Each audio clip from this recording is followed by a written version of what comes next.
we're very impressed with the large number of registration that we received, and I think that also proves the interest that you all have shown in this very important topic in the context of this region.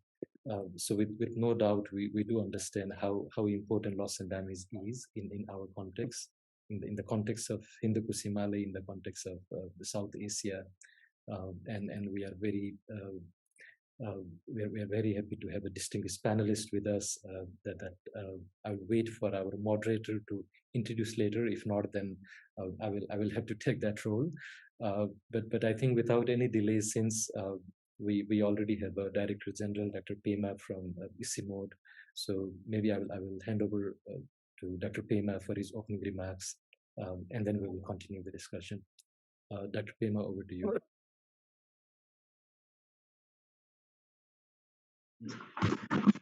Thank you, Manjit. Sorry, we had some technical glitches here. We're not able to get into the meeting. But very happy to join you all. So good afternoon. Good afternoon, Dasha. Looking well. So on behalf of ICIMOD, I would like to extend a very warm greeting to all the distinguished speakers, panelists, representatives from the governments of our South Asian region, international experts, and other participants. Can you hear me, Manjit? Dr. Pema, we can hear you. Oh, okay, great. Okay. So at the onset, I would like to thank you, Manjit, and Climate Analytics for coordinating this preparation and co-hosting this very important webinar on loss and damage together with ICIMOD. This topic, loss and damage, is very pertinent as our region is at the receiving end of some of the worst climate-induced natural disasters, as you all know. Yesterday, there was an article, I think you must have read, this is an article by a journalist called Anita Beval with the title, Lost and Damaged. And I thought this is very appropriate. Actually, we are talking about what has already happened, what was already lost and what was already damaged. Very interesting article. And she goes on to narrate the story of one Mr. Baburam Bandari, who was quoted as saying, and let me quote from her article, all I have now is a piece of paper. I think that is referring to his land record, paper. And he said, everything else, my son, my home, my crops, they are all gone. And this is the story being repeated over and over and over again throughout our region. I wonder how many Bandaris it would take before the world comes to realize the need for rehabilitating people like him. So, ladies and gentlemen, climate change is real and its impacts are felt now and not something that will happen 50 years or 100 years down the line. The crisis is already here for us in the Hindu Kush Himalayan region. The very recent and still ongoing floods in our region due to unpredictable and incessant rainfall needs no further reference as we see the live broadcast of heart-wrenching images of lives and properties destroyed in a matter of seconds. Unfortunately, such events are only likely to increase, both in terms of intensity and frequency in the coming years. The most recent IPCC report has clearly mentioned that South Asia is one of the most vulnerable regions to climate hazards, and this is likely to experience, and we are likely to experience increased disasters. ICIMOD's own recent report, Highwise we call it, which deals with water, ice, society, and ecosystems in the Hindu Kush Himalaya, has stated that glaciers in the HKH region disappeared 65% faster in the 2010 to 2020 period compared with the previous decade. And on current emission trajectories, they could lose up to 80% of their volume by the end of the century. With this trend, the region can anticipate a situation of having to deal with too much and too little water, or both consecutively. The human and economic costs of climate vulnerability are extremely high in South Asia.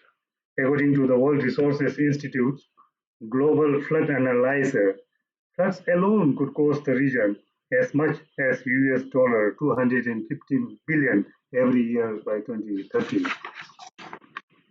While the global community at large is still debating on loss and damage, climate-induced disasters continue to render many people homeless and hopeless, like Mr. Bandari after the Melamchi floods. While the journey is long and difficult and the destination is still uncertain, we must not give up. I am happy to see a few of the champions leading the negotiations on loss and damage in global fora with us today as panel members. We salute you, Professor Dr. Salim Al-Haq from Bangladesh and Dr. Sonam P. Wangdi for taking up the fight for millions of people around the world. I believe that at COP27 in Sharm el-Sheikh, we have crossed a milestone when the groundbreaking decision was taken to establish a dedicated fund to assist vulnerable countries in responding to loss and damage. And also, a transitional committee was set up, and I believe Dr. Sonam is a member of this transitional committee to provide recommendations for consideration by the parties at COP28. Likewise, we have reasons to be optimistic, especially after the UNFCCC, the Santiago Network on Loss and Damage, to catalyze technical assistance of relevant organizations and other entities across the world to avoid, minimize, and address loss and damage, particularly vulnerable developing countries. These advances and gains have been made through a united effort of all those concerned with the climate crisis. And we must now get together, all of us, all parties, to take this message forward at COP28. ICIMOD is committed to support our regional member countries. And we would like to continue from what we have done at COP26 and COP28. At COP28, we hope that we would be able to support our regional member countries to take a united position, to go with a common voice, one voice, to lobby for loss and damage funding. We hope that the Transitional Committee will present their report at COP28 on the most efficient funding sources and arrangement, implementation mechanisms and arrangements as well. With this, I would like to wish a very successful discussion and deliberations and look forward to working together to pave a strong way forward, together with the original member countries and our strategic knowledge partners like Climate Analytics, IGIS, and CCCAD. Thank you all, and I pass back to the moderator. Sorry for the technical glitches. Thank you. Over to you, Manjit.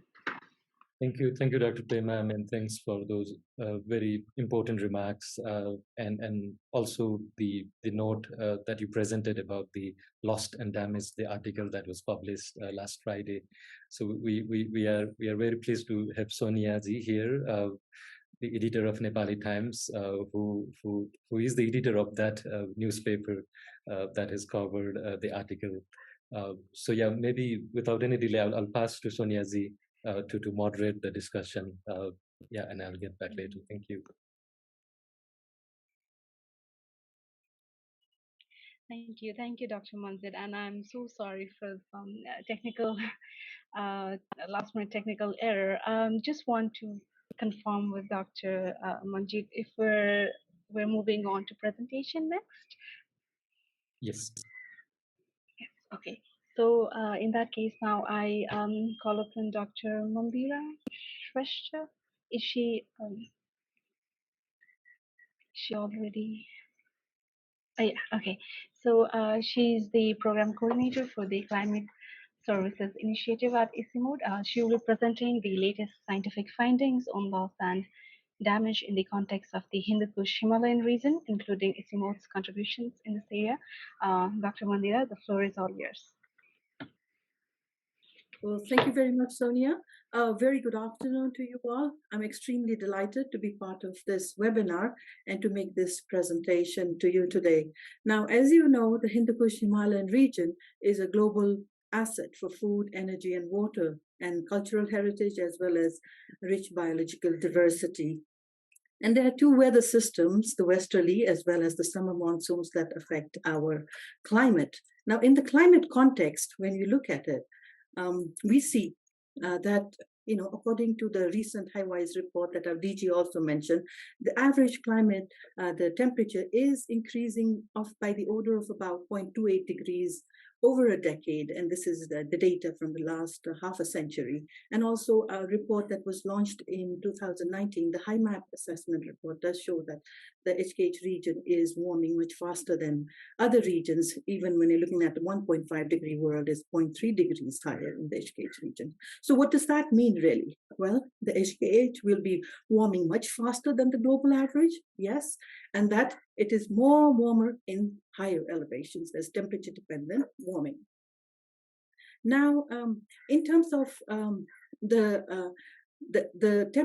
after the temperature, we're looking at, let me see if the slide is moving here. Yes. So let's look at the precipitation. So when you look at the precipitation, we see that over the next decade, century, that is end of the century, we see that there's about 4 to 12% increase in precipitation. What does that really mean? Well, that means that there's going to be more extreme events, more extreme hazards that are occurring, such as the glacial lake outburst floods. We have the flash floods, the landslide outburst floods, as well as droughts. And then I'll give you an example here of, this is the Potikoshi hydropower project that was in 2007, before the Gulf disaster. And after the Gulf disaster, it was literally devastated. You can see the amount of damage that occurred. So basically, this region is a multi-hazard environment. We have cascading hazards, and disasters are increasing. And also in higher elevations, we are having extreme precipitation, like the one that we saw in Melamchi, as well as some other regions. And according to our HiWise report also, we see that permafrost is also increasing in terms of the hazards that are occurring in the region. So cryosphere is also extremely important, cryosphere-related hazards. So with that, I just wanted to remind you of some of the recent hazards and disasters that we've been facing in the region. I mean, of course, we all remember this 2022 flood hazards that occurred in Pakistan.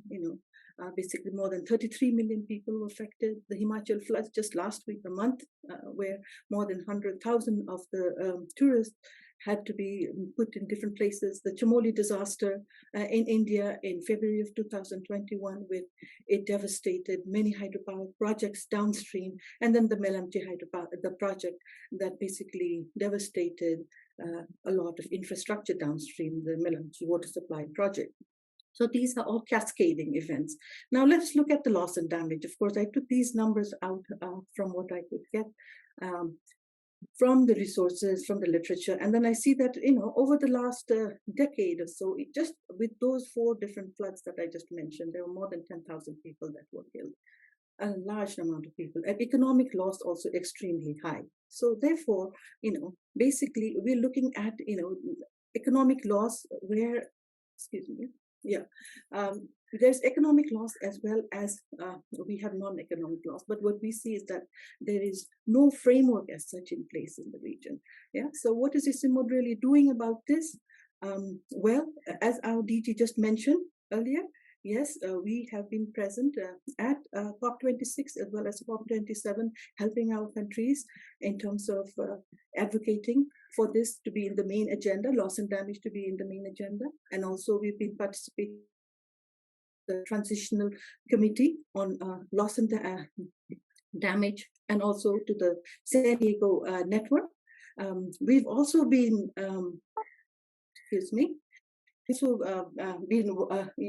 working towards contributing in terms of the policy. So contributing in terms of developing a regional strategic policy framework where data information becomes critical, and ICIMOD would be providing this. And we are also working on a framework on multi-hazard risk assessment as well as loss and damage. And this is a draft of which is also available at the moment. So in summary, basically, let me just put this back again. Yeah. So climate emergencies here, yes, with all those disasters that I just show you. Yeah. So the impact of climate change are grave, which humans and ecosystems are not able to cope. Yeah, that's important. And the HKH region being very vulnerable, fragile, basically has a lot of scope for loss and damage. It's extremely high for our region. And like I mentioned, evidence as well as frameworks are not available for assessment of the loss and damage. And so ICIMOD basically would support in terms of developing this framework, in terms of coordinating loss and damage issues through serving with data, knowledge, and evidence and innovation, as well as providing this regional platform for cooperation and collaboration. So thank you very much. I'll stop there and hand it over to Sonia. Thank you so much, Dr. Mandira. I think you really brought into perspective, the recent extreme weather events we've seen here in South Asia, and sort of like, how in terms of loss and damage, sort of trying to estimate it all, but of course it's very difficult to be able to quantify it. Moving on, next we have second presentation by Ms. Sneha Pandey from Climate Analytics South Asia. She will be providing us with updates on international climate negotiations related to loss and damage, and newly established loss and damage fund, including climate analytics involvement in this field. Thank you, Sonia. I wanted to confirm that people can hear and see me. Just a nod would be great. Thank you. Thank you, everybody. So in the interest of time, I would like to jump into my first slide, please. Thank you. So some of this slide tries to summarize some of the key overarching messages that we have heard from IPCC's latest report on loss and damage, and specifically on loss and damage in South Asia in particular. The report reminds us that climate change has already caused losses and damages to nature and people, and this will increase with every increment of warming. That limiting warming to 1.5 will substantially reduce loss and damage, but will not eliminate them altogether. That losses and damages are unequally distributed across systems, regions, and sectors, and that South Asia has been identified by the report as among the most vulnerable regions to climate hazards, given our high levels of climate-sensitive livelihoods and developmental constraints. This infographic at the bottom is from the IPCC AR6 Working Group 2 report, and I think it illustrates quite well how climate-related food production losses have increased in both frequency and severity over the past few decades. Next slide, please. So in the next few slides, I will discuss how the UNFCCC regime has responded to loss and damage, and what are some of the outcomes at COP27 related to loss and damage. So first, there were two key outcomes coming out of COP27 on loss and damage, including the agreement on the institutional arrangement of the Santiago Network, and on the establishment of the loss and damage fund and funding arrangements. The Santiago Network is a network that aims to catalyze demand-driven technical assistance to address loss and damage through relevant organization bodies, networks, etc. from throughout the world. One of the key functions that was determined at COP26 was that the network would assist countries in identifying technical assistance needs and priorities. At COP27, the structure of the network was determined, and this figure to your left shows that under the Santiago Network, three structures: the advisory board, secretariat hosted outside of the UNFCCC, and a network of OBNEs was decided upon. The idea was to have the advisory board, members of the advisory board elected by COP28 to have the organization to host the secretariat be selected by COP28 and to have the network operational by COP28. However, at SB58 this year in Bonn, there was a lack of absence in which organization would be hosting the secretariat of the network. So it seems that the operationalization of the network has moved on very possibly to the end of next year. Next slide, please. COP27 also established the Loss and Damage Fund and funding arrangements, and we've all heard about this. This was a historic decision because the Loss and Damage Fund was established as a response to decades-long calls from developing country parties to have loss and damage financing come from the UNFCCC regime. The funding arrangements, on the other hand, was something that the developed countries wanted in case to reflect the work that has been going on outside the UNFCCC through old and new initiatives to address loss and damage. For example, like with the work of the humanitarian sector in responding to extreme weather events, for example. While the Loss and Damage Fund and funding arrangements was established last year, what the fund and funding arrangement will look like, how it'll be structured, how it will be governed, what sources of funding what sources of funding will feed into the fund remains to be decided. And this is set to be decided at COP28 and CMA5 in Dubai this year. So to facilitate this process, a transitional committee was set up to work throughout 2023 to deliberate on these issues and to provide their recommendations for consideration to the COP and CMA this year. So one of, to your left, we see a figure that illustrates the possible placement of the Loss and Damage Fund, for example.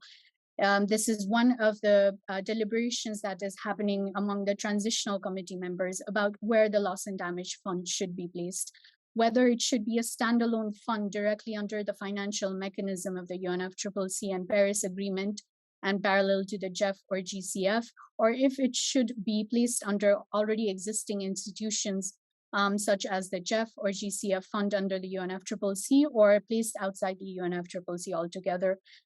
Developing country parties want this fund to be a standalone fund directly under the Convention and Paris Agreement, and this is to reflect the scale, the scope and scale of emerging needs related to loss and damage. However, there have been calls from developed country parties to either place the fund in already existing institution under or outside the UNFCCC, and they rationalize this with saying that having the fund placed under already existing bodies will help expedite the process and ensure that the fund is functional as soon as possible. Next slide, please.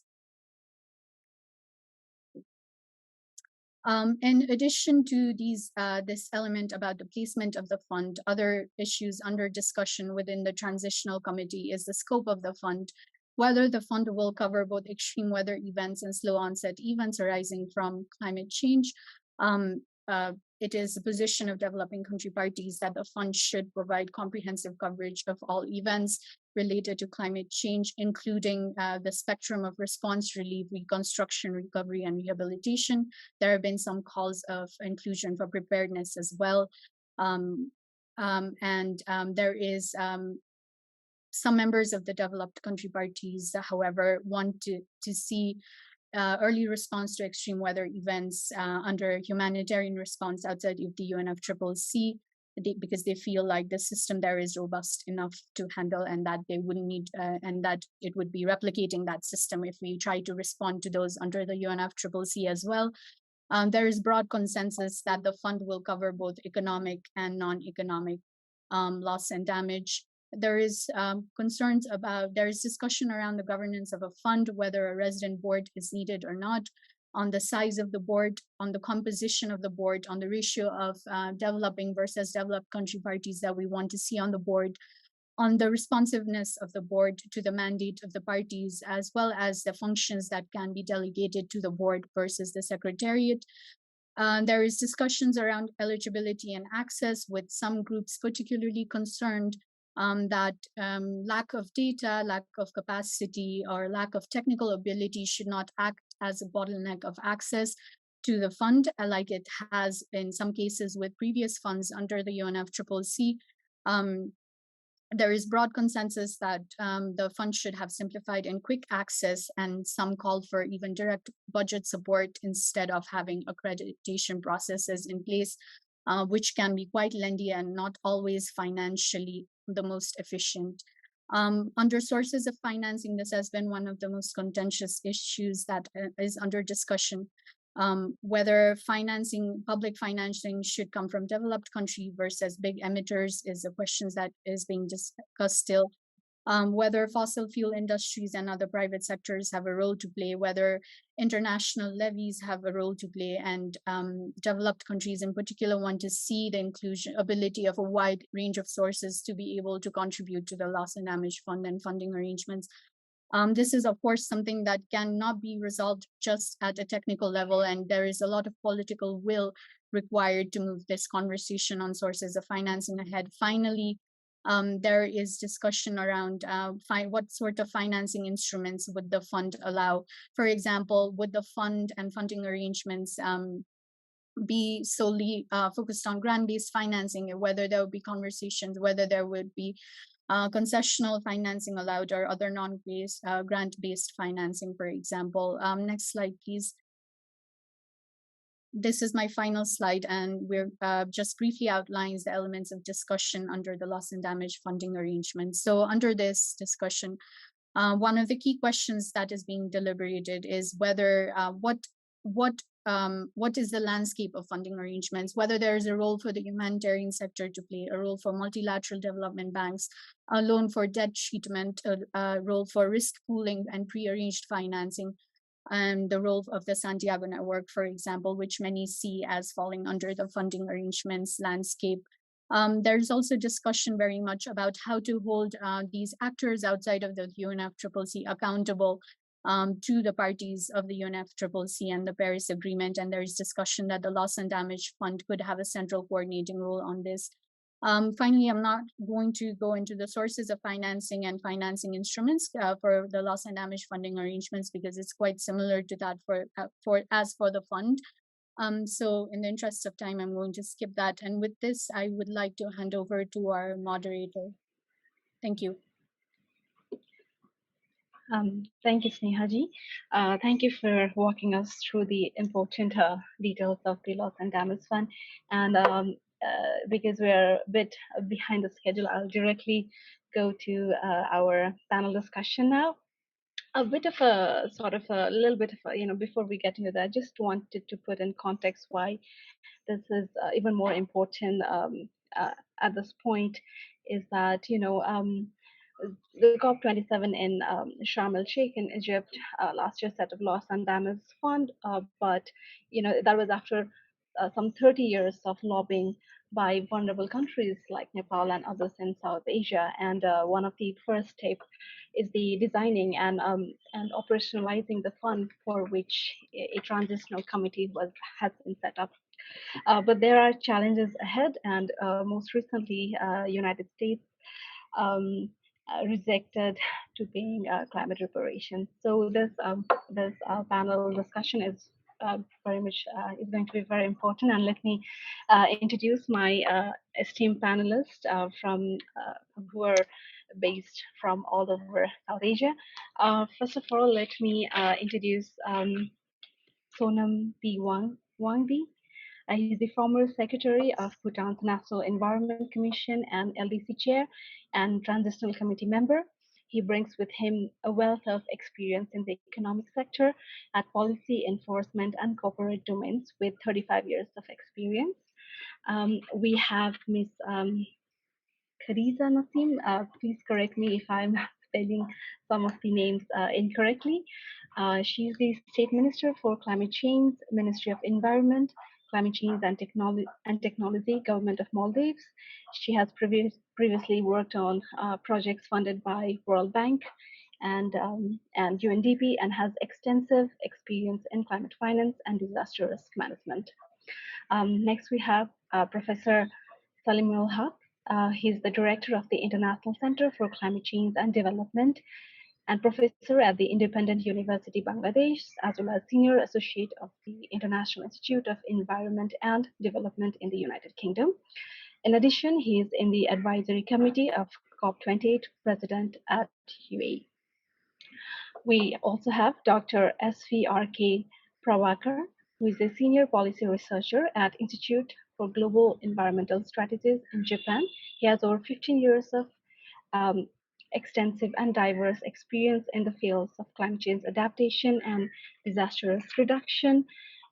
He has carried research works in areas such as conservation farming, crop stimulation, modeling, and capacity building for disaster risk reduction.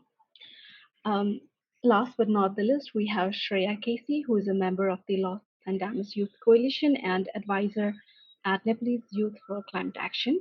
She has worked with a diverse group of young people across the world to champion the meaningful participation of young people in decision-making spaces. She has organized training on loss and damage and has spoken at conferences such as COP26 and COP27.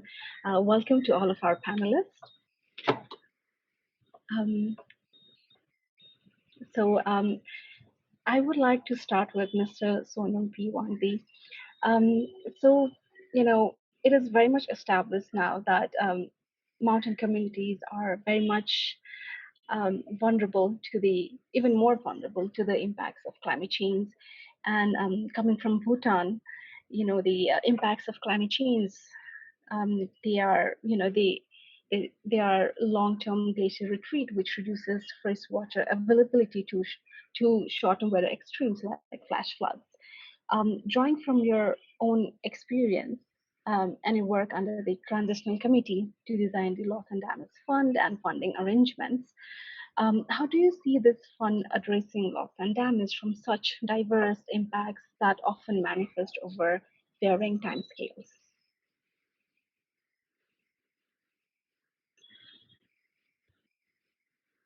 Thank you, Sonia. Can you hear me? Yeah, Madam Moderator, Excellencies, distinguished participants, and fellow participants, fellow panelists. Firstly, let me thank His Excellency Dr. Pema Gyamtsho, ICIMOD, and Manjit Climate Analytics for organizing this very important event at a regional setting, which is timely and necessary to highlight our national situations, ensure that we are not left out of the important loss and damage agenda at COP28. South Asia has mountains, plains, sea, and island, and we cover all the needs of the loss and damage spectrum. Now, in terms of our Bhutanese situation, my experience as a transitional member and the work we are trying to do to address loss and damage, I would first like to talk about Bhutan in terms of as an example of all the LDCs or the countries that did not cause the problem. Bhutan is, in terms of environment, an exemplary country, impeccable environmental credentials, made possible by our visionary kings, His Majesty the Fourth King and His Majesty the Fifth King, have ensured that we have protected and conserved our environment. We are, in fact, in terms of our forest cover, more than 70%. In terms of forest land kept as parks, national parks, animal sanctuaries, biological corridors, bird sanctuaries, we have more than 51%. And we are a carbon negative country by leaps and bounds. So, but despite being an exemplary global citizen, we are suffering the impacts of climate change. And climate change knows no boundaries, and we are suffering loss and damage. And we have, in fact, as the the presentations from ICIMOD and also from Sneha has talked about in terms of especially the ICIMOD, about the impacts being very broad, slow onset wind events such as glacial retreats, in terms of lower availability of water, and that too for agriculture, for hydropower, for industry, countries like us, LDCs Bhutan and Nepal, and many of us here, where more than anyway 50 to 60% are dependent on agriculture. And also for Bhutan, hydropower constitutes about 15% of our GDP, and in time to come, by 2030, it's going to be about 40%. And along with that comes in our loans. About 80% of our loans are hydropower loans. So you can imagine, I mean, we have a horror story in terms of the retreating glacier and a decrease in water availability for both for hydropower and economy at large. And in terms of extreme events, the glacial lake outbursts, that's a time bomb waiting to happen. Bhutan, we have in fact assessed about 567 glacial lakes in a distance of about 600 kilometers up, and that's as I said, a ticking time bomb, of which about 25 are potentially dangerous. And we've had glacial lake outbursts. Prior to 94, we had about 10. After that, we had about 4 or 5. But they're disasters because we live in the lowlands, and then huge flood that comes down. These are, and along with this comes this extreme events, in the early rainfall, late rain, what you call flash floods. Recently, last month, we lost 21 lives to flash floods in our Phungsi district. So these are, and windstorms, what you call forest fires when it gets too hot. So needless to say, the impacts of climate change are broad, with no one-size-fits-all solution. We need a loss and damage fund that is flexible to be able to provide tailored responses. I represent the LDC group in the Transitional Committee meeting, and as LDCs, we have communicated that loss and damage fund must be able to respond at different time scales after both fast and slow onset events. For this, we have proposed 3 windows or pots of funding under the loss and damage. The first window must be an immediate response, an early recovery window after an extreme event. Extreme events overwhelm national institutions and severely limit capacity to go through lengthy and complex bureaucratic hurdles to obtain funding, especially in the immediate aftermath of an event.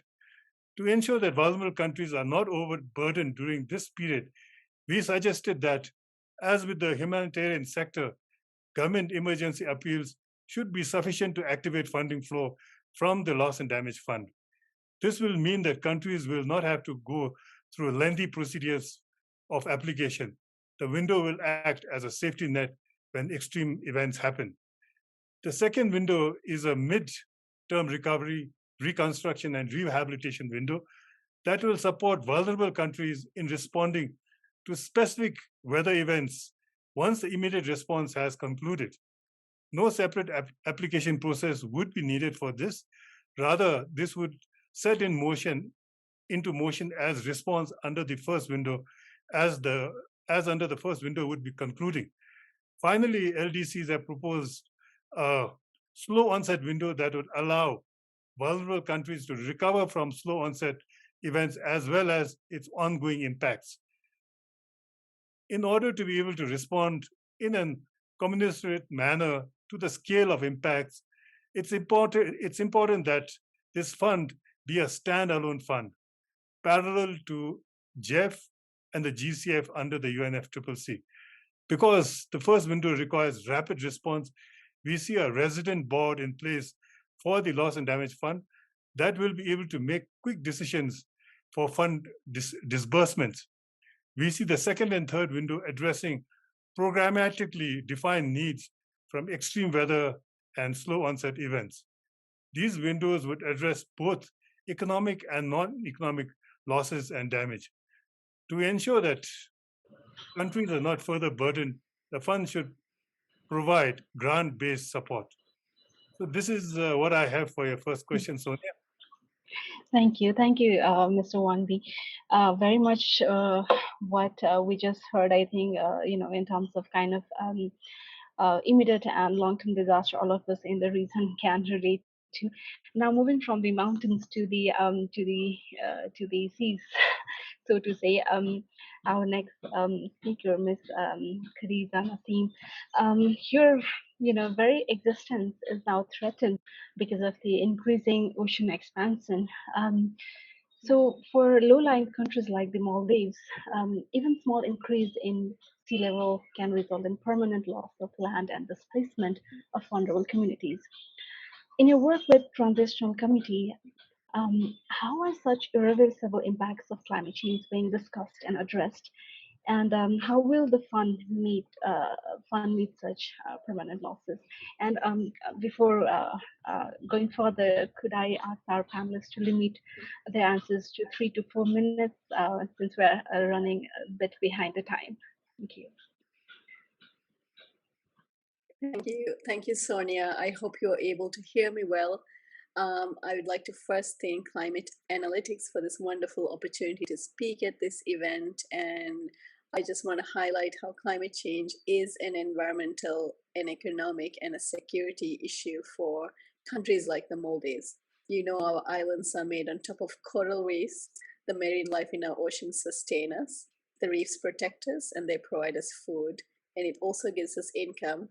And when the reefs die, the Maldives will cease to exist. And just as you mentioned, our land could be gone. But not only this, the sea is not only causing such impacts, it's also getting hotter. And as you would know, the world recorded the hottest sea surface temperatures since the satellite records began in the last few months. And scientists are warning about the El Nino this year. And just so that you imagine the level of impact, I would like to highlight in 2016, during the last El Nino, almost 75% of our reefs were bleached.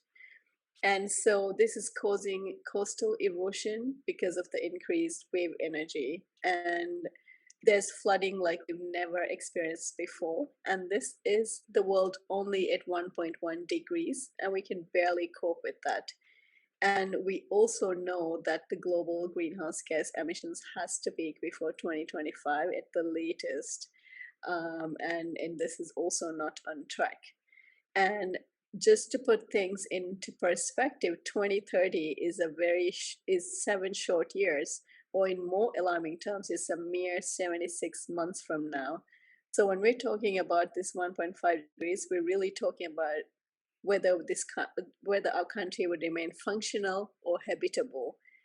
And despite this, we're not waiting for the world to come save us, and we do what we can. So we are building coastal protection infrastructure in our islands, which of course would cost a lot, and it's an adaptation measure for us. We also developing desalination plants, and so essentially all of our water has run out in the Maldives, and this is something that cannot be recovered, so it's a loss for us. We are putting in the flood mitigation measures, and we are also transitioning even our economy to move to renewables. So we are doing what we can, and of course, as you can imagine, we have to keep using our limited public funds to keep on fighting the increased impacts of climate change on our islands. So what we would otherwise use for education, for health, for other social protection, we might have to now divert it to emergency funds, and so this actually makes us puts us back in our development trajectory. And therefore, for this reason alone as well, it's so important that countries have access to specific funds that are able to address losses and damages, and or are also able to do the long-term development and transformational adaptation and all of these things that will enable us to absorb the shocks and the risks that are caused by climate change to our infrastructure, to our public health, biodiversity, water, and all of that. So all of these things have to be in place for a country to actually function and develop and do well and exist in the future of this 1.5 degrees and beyond. However, what we're seeing is quite different than that, because we know that the world has failed to mobilize the 100 billion that was promised years ago. We know that there's a severe shortage of funds and an increase in the scale and increase in the severity of the problem. Therefore, this new loss and damage fund has to match and has to be able to capitalize the funds and has to be able to attract sources of finance, has to be able to have a good governance structure that is nimble and that is quick, that can, and as Sonam, my colleague on Transitional Committee has mentioned, it has to be able to do several different things on different time scales. So it cannot be something that already exists or functions, because we are talking about this because things have not been functioning. So this is the challenge for us, and I think it's really important that that the irreversible damages and the non-economic losses of losing your land and the potential of migration, and also like the potential of the really expensive adaptation measures that can be taken are able to be taken through the access to such finance. So we are all working in this direction, and hoping that the Transitional Committee is able to provide recommendations that actually are meaningful for the most vulnerable countries like us in the South Asian region. Thank you. Thank you, Ms. Khadeeja. Moving on, so Shreya Casey, who is a youth activist, climate activist from Nepal. You have been a prominent voice in the social climate justice space for South Asia, and particularly vocal on the climate impacts faced by the Hindu Kush Himalayan communities. In your experience, impacts faced, what essential principles must guide loss and damage financing under the UNFCCC to ensure it meets the climate change costs borne by the most vulnerable frontline communities? Thank you for that question. My internet is not so stable. I'm connecting with both Wi-Fi and mobile data, but I hope my internet will support. Please let me know if my voice is breaking at some point, and I'll try to turn my video off. I'm out of home, like to attend a conference, and because of the continuous rainfall here, the connection is not so strong.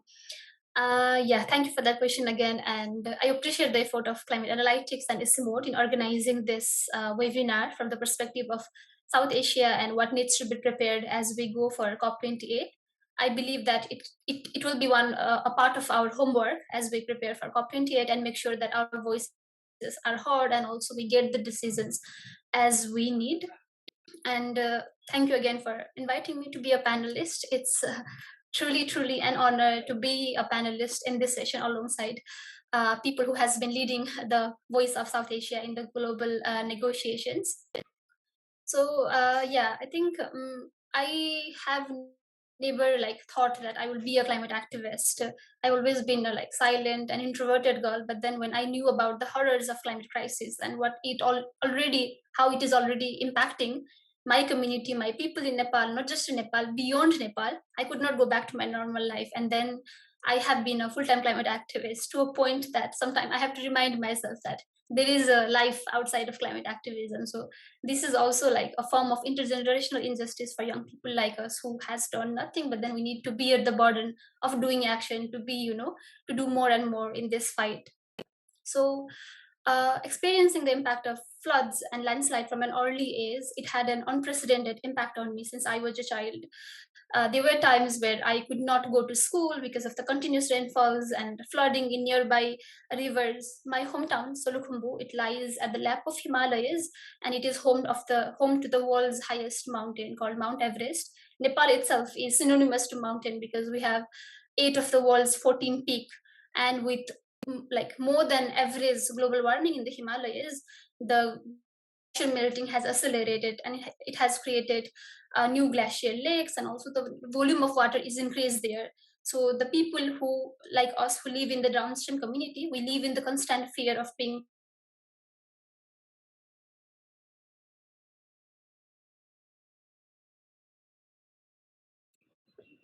Hello, Shreya. I think you're I think something with the connection.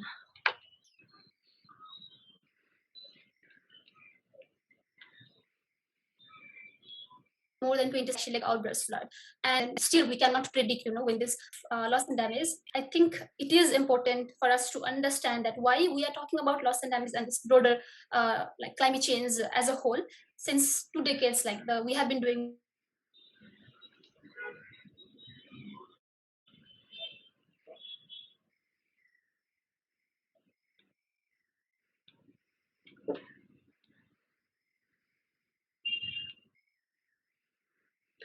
Hi, Shreya. I think we're not able to hear you, and you're 3 decades frozen. already, like more than two crisis on the ground.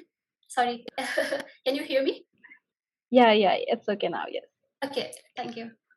So yeah, but if we Thank see you, the Shreya. impact of, but if we see the impact of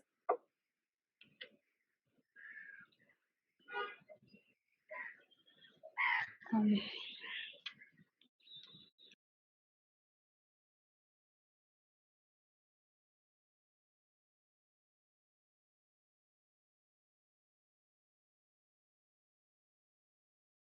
it is not matching the gap between the cost of coping with climate-induced disasters and the ability to pay is growing, and with that it is also increasing the growing levels of inequality. A forum of like 50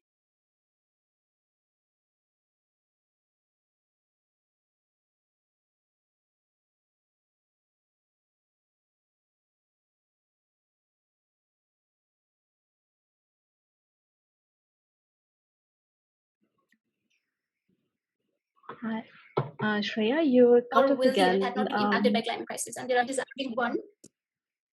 I will turn my video off for a while if it Right, that helps. might be helpful. Yeah, that might be. Yeah. Okay. Yeah. So it's like the loss and damage concept is our house and communities are being burnt because of the fire caused by the global north, our neighbors, for their benefit and for the negligence, and we are suffering because of their negligence. Therefore it is their responsibility to pay for the compensation and to make efforts to recover the damage. And offering loan in forms of climate finance, it's not a solution. It never has been. We need genuine accountability on where those finances are coming from, and like where are those being spent. Like I was studying a report which said that the climate finance that has been like given by the global north, of example France and US, like even though that has been termed as climate finance, in reality some of those money are being spent in constructing hotels, even in constructing chocolate industries and so on. So we need genuine accountability on like and transparency on where are those finance coming from, and also where are those being spent. And it's also, I think, we are talking about loss and damage because the UNFCCC mechanism has not been able to deliver the progress it needs to be, right? So it's also sometimes linked to the failure of the UNFCCC to like these processes to deliver the change that it needs to in time. We are no longer in climate change. We are in era of climate crisis. Every day we have been hearing the news of people being impacted, people losing their life and livelihoods, everything they have earned in a lifetime, they are being lost in a matter of few seconds. We are in a era of climate crisis. Therefore, we need to act like we are in a crisis, like we are in emergency. So on the funding arrangement part, like with my experience of following the loss and damage negotiations and also being part of the global youth platforms, I feel like 5 of the points are important, which has also been touched by the previous speakers. The first is about the loss and the fund and funding arrangement. It should prioritize support for the vulnerable countries, and like not by the terms and conditions of the global north who are responsible, but like the needs and priorities of the vulnerable frontline countries. And it needs to like ensure the support for both the immediate impact like after disasters, and also it needs to respond to the slow onset slow onset impacts such as the rising level of sea level. And apart from that, like as Sonam sir also mentioned before, like it needs to include both of those economic and non-economic impact. And second, I feel like the like loss and damage should not be taken as a single bullet solution. It needs to be seen like how it fits on the other broader mechanism inside and outside UNFCCC. And there needs a strong coordination between loss and damage and adaptation fund, as they are closely interconnected. Therefore, solutions to address loss and damage should also enhance future Shreya, adaptive capacity. Sorry. Shreya, could you wrap it up? Yeah, because Yeah. we're really behind the time. Yeah. Yeah, just Very quick. 1 second. Yeah, so my third point would be because we are still discussing on where we will get the funding for the loss and damage. Therefore, all of the potential opportunities, for example, not just from countries but also those who are responsible, social companies, private sector, what will be their contribution, that also needs to be discussed. And the fourth point is we need to learn the lessons and practices from other climate finance instrument and mechanism. The fifth is the success of the transitional committee meeting, it relies on clarifying and developing critical issues related to funding loss and damage, right? Therefore, we also need to engage expert, but also include people, indigenous people, on what are the loss and damage that have been faced on the ground and how can we do that. So for us, just to conclude, the battle for the loss and damage fund is a matter of survival for us. So it's a last lifeboat for us, who is struggling to achieve at least some form of climate justice, right? Therefore, this loss and damage fund and its funding arrangement, how it will be structured, how it will be operated, it would be a strong sign of what would be the global climate response in the coming decade, and if it will save our lives and ultimately it will save the humanity. Sorry for my internet connection. Thank you for your attention. Thank you, Shreya. And as you put it, definitely, this is a matter of survival for us, especially here in South Asia. But when we talk about climate disaster, climate weather extreme, it is not only the poorer countries who are facing the impacts. Japan and parts of Europe, they have also faced weather extreme in the recent years, and which brings into the need for collective strategy to access the loss and damage fund, and especially here in South Asia, the transboundary nature, the transboundary collaboration, I think is very important. So my next question to Dr. Prabhakar, how would loss and damage fund work to address this transboundary risk as well as potential appetite for cooperation? Yeah, thank you very much, Sonia, and also thanks to the organizers for inviting to participate in this event. So in terms of the transbound risk, for the benefit of our participants, I would like to give an example. If you look at the Bangkok floods in 2015, we see that though the flood event has happened in Bangkok and surrounding areas, much of the economic impact that has happened is outside Thailand. That includes Japan, Malaysia, and Indonesia, who has supply chains originating from Thailand as well as leading to Thailand. So that's a kind of the risk, and the nature of the risk that makes it very challenging to address is that you have the source of the risk and the destination of the risk. That means that both the source and the destination are divided by the political boundaries. So when we interviewed with many multilateral and bilateral developmental agencies, we realized that it is very challenging to fund a project that is multinational in nature, because part of the problem is these developmental donors, they really don't want to get into the transboundary issues. For example, there is upstream and downstream scenario, and then there are a lot of sensitivities between these countries because lack of river governance structures in place, and things like that. In many of the South Asia, we have I should agree to a certain extent that we lack a very strong regional cooperation mechanism that is working compared to, for example, ASEAN region, where they have very strong and lively regional cooperation. So in absence of this, designing a project, bringing together multiple countries to cooperate on a limited financing is a very challenging aspect. However, it is not all very bad news. For example, I was looking into the Green Climate Fund, the different projects that were funded until today, and to my benefit, to the benefit of the transbound risk, for example. Compared to the bilateral funding, the multilateral funding and including the nature of the GCF is very well suited to fund these kind of the risks. Because if you look at the GCF database, I came to know that nearly 20% of the projects funded are multi-country projects in nature. Of course, we can't say that those projects are transboundary risk assessment or risk reduction projects, but they combine multiple countries into one project proposal and help them to implement it. It is a very important beginning point to address the transbound risk. The second one that we see is that the involvement of the private sector is very well suited to address these kind of risks, because maybe there is a sensitivity among the countries and governments, but private sector is very well engaged with multiple countries irrespective of the sensitivities engaged, and they are able to implement multiple same project in different scenarios. We see that very well happening in GCF projects. For example, nearly 55% of the private funded projects which GCF has contributed to has involved in multiple governments involved in the same project. That means that we need, there is a high potential that the loss and damage fund can support transboundary risk projects because of the multilateral nature of the fund.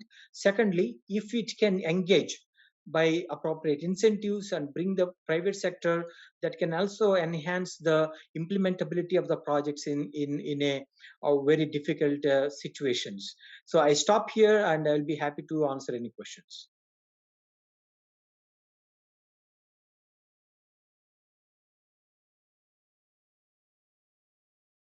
Hi, Sonia, you're on mute. Thank you. Sorry for that. Thank you, Dr. Prabhakar. We're a bit behind the schedule, so I will quickly, the second round of questions, I'll try to, if the speakers could limit their answers to strictly 3 minutes this time around, maybe we'll be able to get through the second round of questions. So, with the loss and damage fund, equally important is, being able to claim, being able to access it. So, Mr. Wangdi, what safeguards must be put in place to ensure that all countries, despite data and technical constraints, can access the loss and damage fund? In other words, what should access and eligibility look like to ensure the most vulnerable countries and communities are not left behind?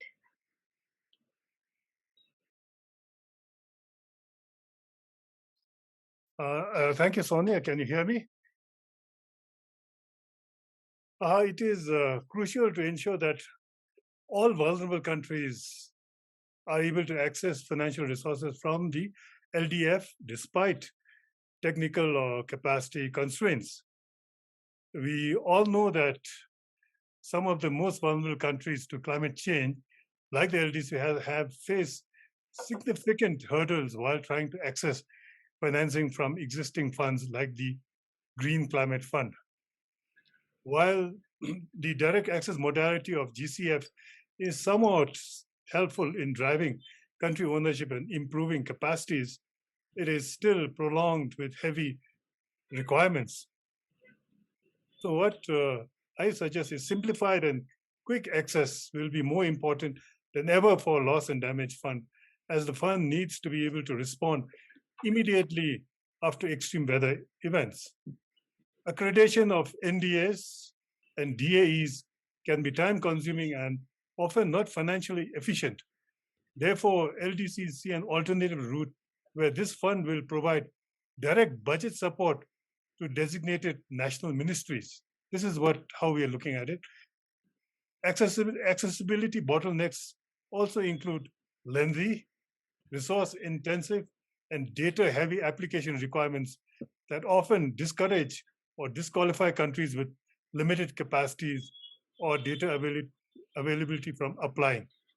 LDCs, for example, have accessed smaller amounts from GCF, and not all have been able to access resources available to them. Safeguards will need to be put in place with this new fund to ensure that no unrealistic data burdens are put on vulnerable developing countries that hinders eligibility and access for loss and damage fund. A level playing field for accessibility would also mean direct access based on country allocations. Thank you, Sonia. I won't take longer than this. Thank you. So again, because of the time constraint, we'll have to move directly to question and answer from audience. And if you have an extra time, we'll come back to some of the questions we still have from the second round of questioning. So I have a question here from I'm afraid I won't be able to be able to spell this correctly. Okay, so it's from Jude Pierce Base.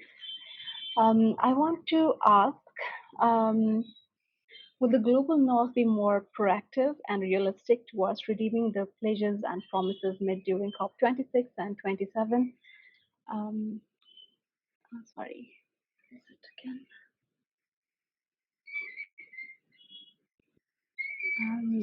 again? Okay, during COP26 and 27 outline transparent because the challenges have bedeviled the Southeast Asia should be seen as a global.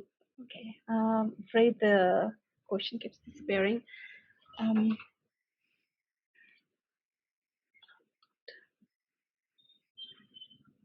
Okay, can I?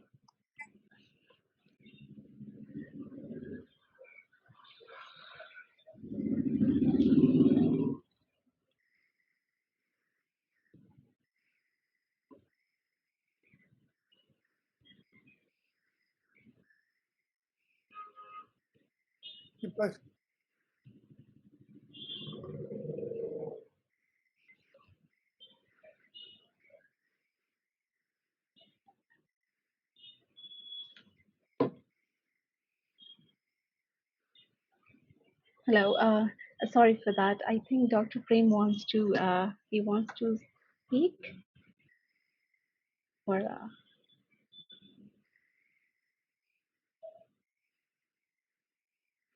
yeah, there's some technical issues. Until then, if I may go to Ms. Khadeeja Naseem. As the conversations on loss and damage fund move ahead, so do conversations on the loss and damage funding arrangements that exist outside the UNFCCC, including the role of the humanitarian sector, multilateral development banks, and other initiatives.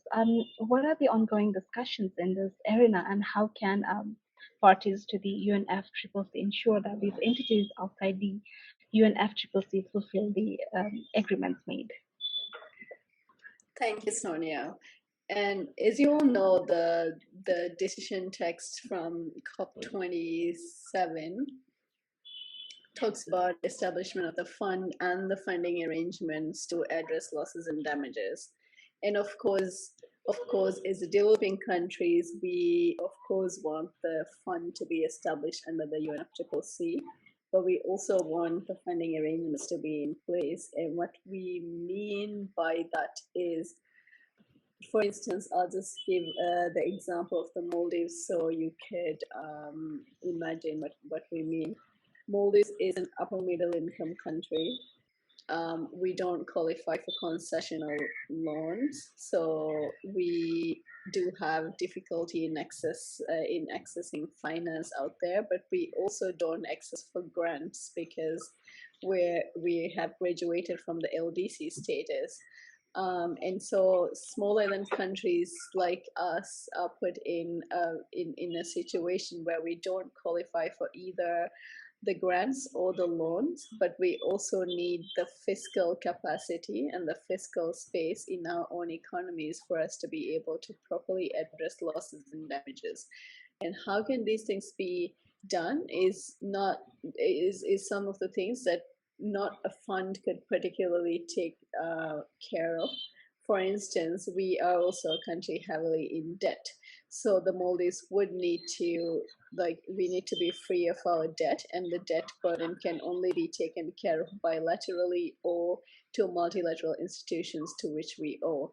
So for instance, things like debt cancellation could help countries like Maldives go really further in how we're able to do our development and how we're able to address losses and damages. And so therefore the scale of the issue that we're facing is so big at the moment. It's something that I strongly believe that the whole world has to come together in addressing, which is why it's important for the banks to move away from business as usual. We need new sources of innovative sources of financing, and we need parametric insurance to be in place, and we need all of these pieces to work together. And also the humanitarian space which is something that's severely underfunded at the moment, will need to scale up. So the point that the UNFCCC can make is always advocate and urge all of these other development partners and agencies and the multilateral banks to do their business in a way that helps vulnerable countries better address losses and damages in meaningful ways. And so it's very important to keep the conversation going on in different arenas. So not only in the climate space, but in the economic forums, in the social forums, in the humanitarian forums, in the international financial institutions, which are being urged to reform the way they do business as well. So the point is that the whole world has to actually change the way that it's operating its business. It has to move away from business as usual to a business model that takes the climate crisis as an emergency as it is. You know, the world came together in a remarkable short amount of time to produce the vaccines for COVID. And we need that level of emergency and that level of cooperation across the globe and across the institutions to actually find solutions for climate change. And that is how I think that is the only way that we can actually meaningfully address losses and damages. Thank you. Thank you so much. I have next an audience question for Dr. Prabhakar. Just let me get to.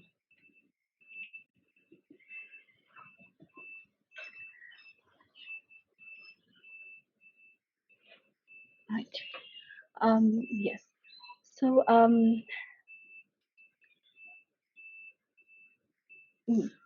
sorry for that. Afghanistan is among those countries affected by and suffering from the three planetary crises: climate change, waste and pollution, and biodiversity loss. However, in the last 2 years, the situation has been worsening. But due to political agenda and interest, there's no voice of Afghans in the COP. We're not in the COP25, 27. We're not sure if we'll be able to attend COP28 either. So how do we make our case be heard as a vulnerable member country in South Asia? Yeah, very challenging question. I really understand the lack of participation and lack of ears to hear some of the vulnerable countries' voices. But I think the representation of the G77 countries is the best forum, and also the LDC groups is another forum where Afghanistan can make its voice here. That much I can say.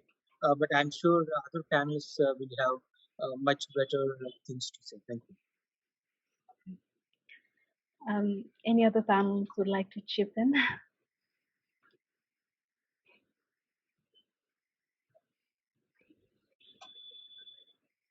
You want to, in terms of the voice of South Asia?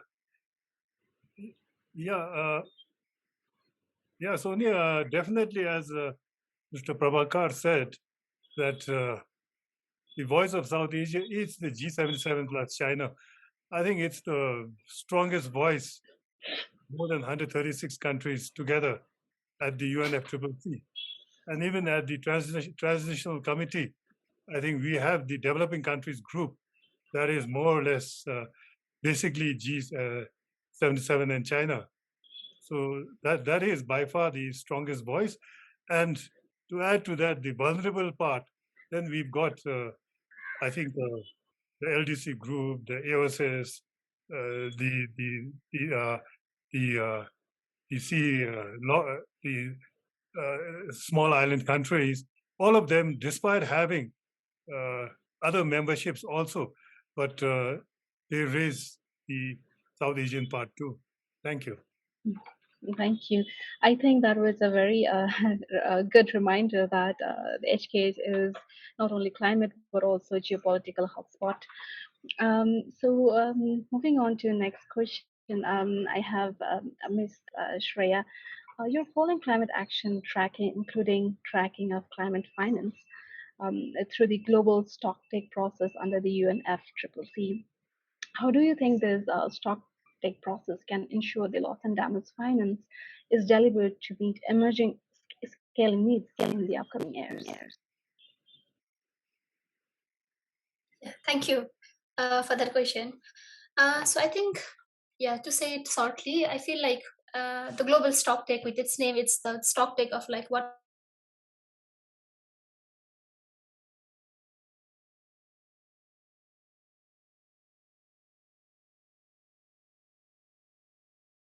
recommendations and how we can improve, right? So at the first place, so the global climate action has not been enough. So even if all of the countries are able to implement their climate action plans called NDCs, we are in the track of achieving, like in the track of 2.5 degrees Celsius. So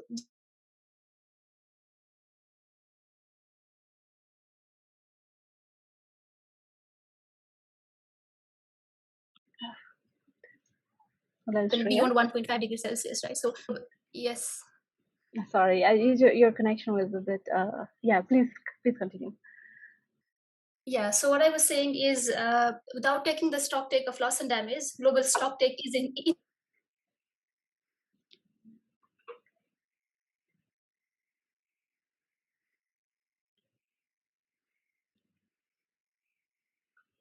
and it will only be happen like after 5 years, right? So that loss and damages issues are prominently included in the global stocktake. So at first, it needs to be separate than adaptation. So loss and damage and adaptation is completely different. Therefore, we need to have this like different point. Otherwise, it loses its significance. First is that. Another one is like global stocktake needs to properly and identify what are the losses and damages happening in different countries and how are countries responding to that, so that it's not just about the vulnerability and victim part, but also how countries are already demonstrating leadership at their end, right? So when we have all of those informations ready, I feel like this should connect with this global climate action. It's not just about addressing loss and damage, but how it is also connected with the global climate action, how it can also benefit economy, save lives, not just in the global south, but also in the global north, right? Because we are in this together. Therefore, I feel like it makes that important point, and without addressing loss and damage, there is no climate action. There is like we cannot achieve the Paris Agreement goals, the temperature goal, and also other goal without addressing loss and damage at the first place. I think at this point needs to be clearly identified by the global stocktake, and with the data that we know, it needs to show that loss. If we need to, the loss fund and funding arrangement for loss and damages, it needs to be identified as fast as possible with the terms and conditions, but with the like most, it should be driven by the global south priorities and in the decision making spaces as well, not just prioritizing development, but also prioritizing the needs of the people. I feel like we need to include those points in the global stocktake. And of course, yes, it's like, as I said before, once in a lifetime opportunity for loss and damages issues to be prominently included, not just in the global stocktake, but in the whole climate discourse. I will stop here. Thank you, Shreya. We have another audience question, and I will throw this to any of the participants, any of the panelists. How are we, the potential recipients of the L&D funds, prepared or preparing to make the best use of a fund to reach the most vulnerable groups, women, children, elderly, Dalits, and marginalized groups, considering socioeconomic political dynamics in South Asia? Should human rights-based approach be used to help in this aspect?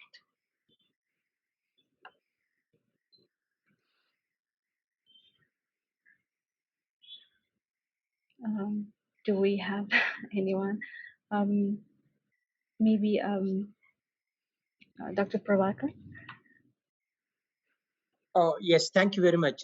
So there are a couple of avenues or mechanisms through which you can able to address all the vulnerable groups. There are certain guidelines, gender mainstreaming guidelines, for example, being used by many multilateral and bilateral agencies that can help you to target, specific aspects to specific groups, as well as, that's a general guidelines. But within the vulnerability assessment, there are methodologies that are available that can help you to identify certain vulnerable groups and then target certain interventions towards those vulnerable groups. So there are a lot of community-based and locally led adaptation interventions that will guide you in this particular area. It's not a new area, but it's challenging because bringing all kinds of diversity into a single project framework is the most challenging, and that is where I think we need more cases to to be made available for wider sections of this. Thank you, Dr. Prabhakar. Bringing, sort of, the mountain and the sea, and bringing that together, sort of. I think there is definitely a question about. There's definitely, sort of a collaboration that is required. So, as melting ice contribute to, sea level rise, how can mountain and island work together? I think that is something. That's very important for us to come together and be able to also work on that. So I think I'd like to ask Ms. Khadeeja and Sonam, Mr. Sonam, to answer this from both your perspectives before we conclude the webinar today.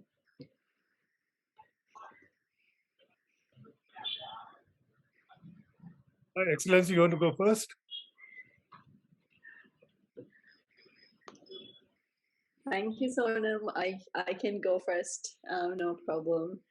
So I think the important thing here for us to know is that, the South Asian region has all of the different kinds of geographies, and we are all facing impacts of the increase in the global temperatures, and therefore while the impacts that we are being felt are different, we're all in the crisis together. And so it's really important for us to collectively work together in demanding, especially the global north, on limiting the global temperatures to 1.5 degrees and under, because we are at 1.1 degrees right now, and we see how the glacial areas are melting, the sea levels are rising, and is increasingly causing so much irreversible damage to our communities.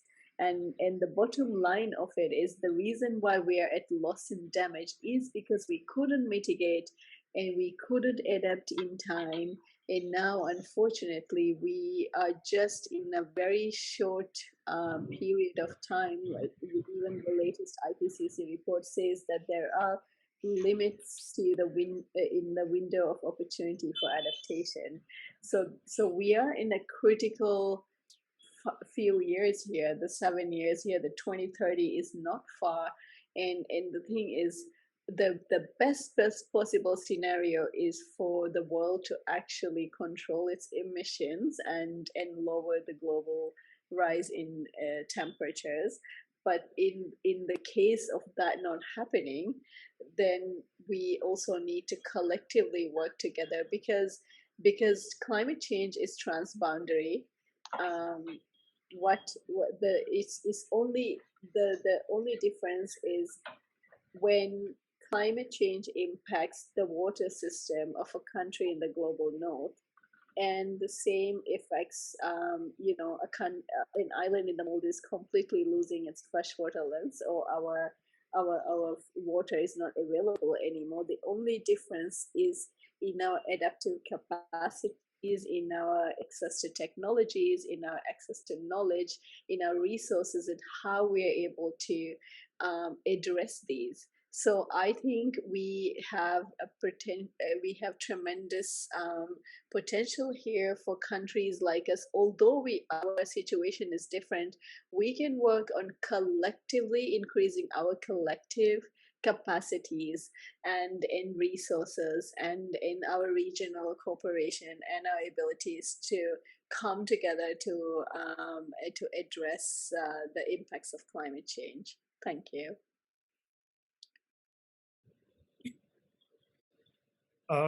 Yeah, Sonia, can I come in now? Yes, please. Yeah, I think the answer is pretty much similar to what Excellency Khadeeja has just stated. I think we need to collaborate, and the only way is mitigation. We need to keep the temperature rise to 1.5 degree Celsius, and that is fast slipping out. I think probably it's the best. Already, it's I believe it's we're heading towards 2.3 or 3 by end of the century. And if we need to keep to 1.5, we need to reduce 45% of emissions within by 2030 and achieve net zero by 2050. So for that, I recall when I was chair of the LDC group with the EOSs, with the island countries, we've been together calling for greater ambition, cooperating and banging every door possible in terms of trying to ensure that we are able to keep that 1.5 degree ambition alive.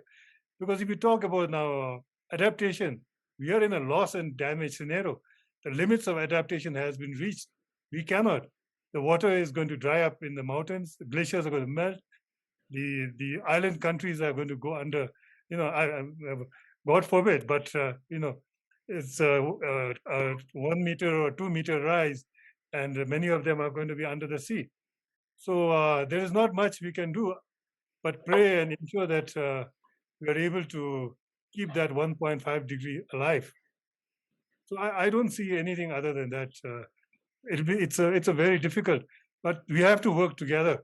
Even in the loss and damage, now in our teams, we need to ensure that we are able to cooperate, and what is important for us to be able to protect that. Thank you. Thank you. Thank you, Mr. Wangdi. I think listening to all the panelists, I think they've proved that the impact of the climate crisis is diverse across the region, from glacial loss in the mountains to floods in the valleys below, the Indo-Gangetic plains, and to ocean expansions that affect Bangladesh and Maldives. But the causes are all the same: global warming. And all this is happening already at 1.1 degree, which means this is an emergency. And with that, I want to request Dr. Manjit Thakal for a closing remark. Thank you, Sonia. Thank you very much. I think we have gone a little bit of overtime, but really appreciate particularly all our participants. At some point, I think we were nearly 500. And I think this really gives us a great support and a push for us to work further on this very important topic, as we confirmed in the first series of the webinar held in April earlier this year. We plan to continue organizing this series, focusing on the regional priorities. And this time, I think we are very impressed with the interest that we have seen particularly from the participant on this important topic. We are also grateful to the reach exchange and the sharing from our panelists. I think there may not be any other option, like any other discussion we would have gone beyond this. So I think this was really very helpful. I think in terms of some of the key messages, I think we were able to discuss and try to unpack what exactly is needed and what has to be done. I think there was a clear acknowledgement in terms of the near-term action in the pre-2030 period, because if we can't limit the temperature rise to 1.5 degree, even as we refer to many of the report published by ICIMOD, even the global target of 1.5 degree that we have agreed in the context of the Paris Agreement is still much higher in the context of this region. So I think this region has a strong ground to call for more stronger action in terms of reducing emission. But it's also clear that the hard and the soft limit of limit has been breached. So I think that's the reason I think it brings us together to focus on this very important topic of loss and damage. Some of the things that I hear repeatedly throughout the discussion, one obviously about the research and the information that are required for planning and projecting the future plan. They were also mentioned about the gap, but also the huge acknowledgement in terms of the work that has been done by the organization in the region. I think the second point was also the kind of optimism in terms of the global process. We all are quite hopeful in terms of what can be achieved in UAE, and I think that can only be done by the joint force, by the joint voice of all of us. And I think Sonia has depicted very well. It was the end about the highland and island coming together, working on this. Excellency Minister, and then that's Sonam Wangdi also elaborated further on this. And I think the final point in terms of the work that we need to do in the regional level, the collaboration that is required in the regional level, because I think Dr. Prabhakar and also colleague highlighted about there is no boundary, obviously, in terms of impact that we hear. So I think that gives us a very strong message in terms of the work that needs to be done further. So yeah, I think let me again appreciate Excellency Khadeeja, Dr. Sonam Wangdi, Dr. Salim, who tried a lot, but I think faced a technical problem and he couldn't join us. Dr. Prabhakar and Shreya, despite of some difficulty with the internet connection. I think your insights were very, very valuable. Also, thank you, Sonia, for your very insightful moderation and also taking us try to unpack this very important topic at the regional level. And as it was mentioned at the very beginning by Dr. Pema, I think the work that you have been doing in the Nepali Times, highlighting this very important topic and also the other regional priorities in terms of climate change has been well appreciated. At Climate Analytics, we work very closely with the vulnerable countries, particularly LDC and SIDS. So the loss and damage is at our heart as we try to contribute the best from our side. We also have a dedicated portal in our website where you can visit many knowledge products, the peer-reviewed paper, and many online climate tools that will help for you to navigate further on this. Let me share our appreciation to Dr. Pema and colleague at ICIMOD for joining hands for organizing this important webinar and also hugely contributing at the regional level with many knowledge product and supporting the government on many other topics, including loss and damage. So again, huge appreciation to all our panelists, and we commit that we will get back again after a couple of months with all your feedback with another important topic. And yeah, goodbye to all of you. Goodbye to all our panelists. Thank you very much.